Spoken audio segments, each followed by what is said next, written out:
Hey everyone, this is Ryan B with Practical Forex Trading. This is your weekly analysis for UK oil, Brent crude, or the price of oil, if you will. And if you want to stay up to date with all of our trading videos, make sure you click that red subscribe button on the bottom right-hand corner of your screen. So we're looking at a daily chart here, and if we look at the timeline at the bottom, this goes all the way back to the summer of 2018 and the fall of 18, where we see this peak at $86. Since then, we've seen lower highs, right? A succession of lower highs. So here's our first one. We had our new low. The second high was lower, etc. Continued down, fell out of this range. We've talked a lot about this gap over the last few weeks, how price gapped here and how that makes good support and resistance. And as we can see, really price has come up and touched this 45 per barrel mark a few times, but to no avail. It hasn't popped through. And now what we see is price is kind of waning. So it's really a critical moment here because there is the possibility that price could push above 45 on a long, veering, broad trend. So let's look, what does that look like? So you can look at this and say, well, that's bullish, right? That's like a bullish short trend maybe at the 4-hour. Yes, and we can see here where price dipped and we see a reactionary buy. However, that's a pretty small candle. That reaction was pretty tiny. Doesn't have a lot of momentum.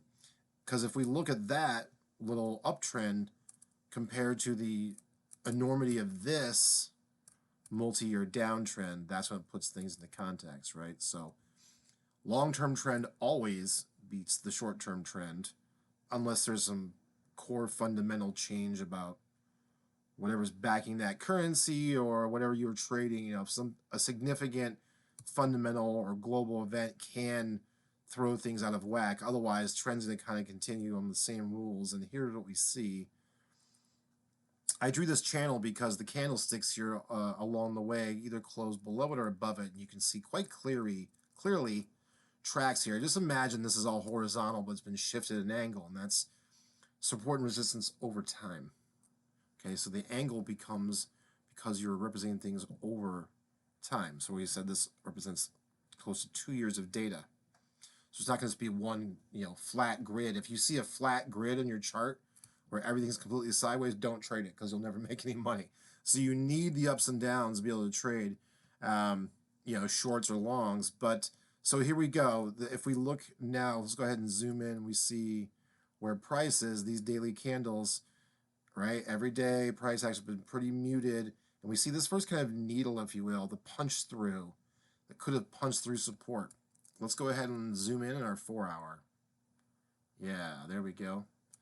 So this was a pretty big reactionary buy. We see this giant candlestick here, right? Prices fell, and everyone's like, oh, this is a great deal in oil. And this is rather bullish as far as this little V shape in the 4-hour. However, like I said, I'd like to see that this doesn't really have enough teeth for me to think this is going to post a new high above $45.